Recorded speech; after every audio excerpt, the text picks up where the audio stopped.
Hello everyone, welcome back to my channel. গতকাল রাত থেকেই গুড়ি গুড়ি বৃষ্টি হচ্ছিল, আর সকালেও একই অবস্থা, গুড়ি গুড়ি বৃষ্টি। এদিকে গরম আবহাওয়াটা একটু অন্যরকম হয়ে গিয়েছে। কি রান্না করবো আজকে দুপুরে তাই ভাবছিলাম। তো প্রতিদিনেই তো ডাল, সবজি, ভাত, মাছ খেয়ে থাকি, আজকে একটু অন্যরকম কিছু খাই। ঘরের থাকা যা ছিল তাই দিয়ে রান্না করলাম। তো রান্না করলাম পোলাওয়ের চাল, গাজর, ডিম দিয়ে একটি পোলাও। আর রান্না করে নিয়েছি কয়েকটা ডিম, সেগুলোকে সিদ্ধ করে ডিমের কোরমা করে নিলাম। আর কয়েক পিস মাংস, ওগুলো দিয়ে ফ্রাই করে নিলাম। ব্যাস হয়ে গেলো আমাদের আজকে দুপুরের খুব সুন্দর একটি খাবার।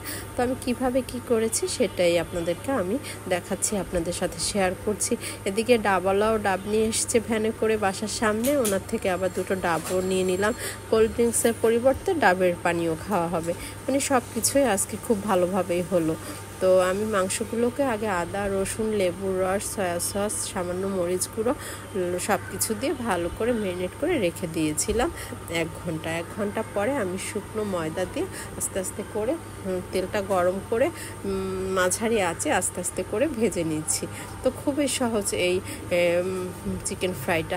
আপনারাও চাইলে এরকম করে খেতে পারেন বিকেলের নাস্তা হিসেবে, বা এমনি কেউ আসলেও আপনারা বানিয়ে দিতে পারেন। খুবই সহজ। আর স্নেহা, ওর বোন, ওরা দুজনে এগুলো খেতে খুব পছন্দ করে, যে কারণে আমি বেশি ঝাল দেইনি, হালকা ঝাল দিয়ে আমি এগুলো ভেজে নিচ্ছি। আর ভাজতে একটু আপনি চুলার আঁচটা একটু কমিয়ে কমিয়ে ভেজে নিলে আস্তে আস্তে ভিতরের মাংসটা ক্রিস্পি হয়, খেতেও ভালো লাগে। আর দেখা যায় যে আপনি খুব তেল হিট করে গরম তেলে একবারে আঁচ বাড়িয়ে রান্না করলে উপরেরটাই হবে, ভিতরেরটা কাঁচা থাকবে, খেতে একটুও ভালো লাগবে না। এই কারণে আপনি যখনই চিকেনটা ভাজবেন তখনই চুলার আঁচটা কমিয়ে তেলটা গরম করে ভাজতে হবে, তাহলে উপরেরটা একটু ক্রিস্পি থাকবে, ভিতরেরটা নরম নরম, খেতে খুব ভালো লাগবে।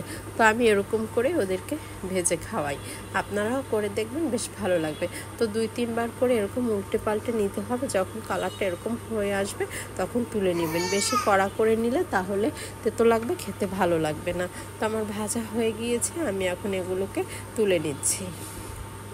আর মাঝে মাঝে আপনারা একটু খাবারের পরিবর্তন আনবেন, দেখবেন বাচ্চারা খেতে ভালোবাসবে, ওরাও খুব খুশি হয়। প্রতিদিন একই রকমের ভাত ডাল খেতে আর ভালো লাগে না, মাঝে মাঝে সেই কারণে আমি একটু বদল করেও রান্না করি।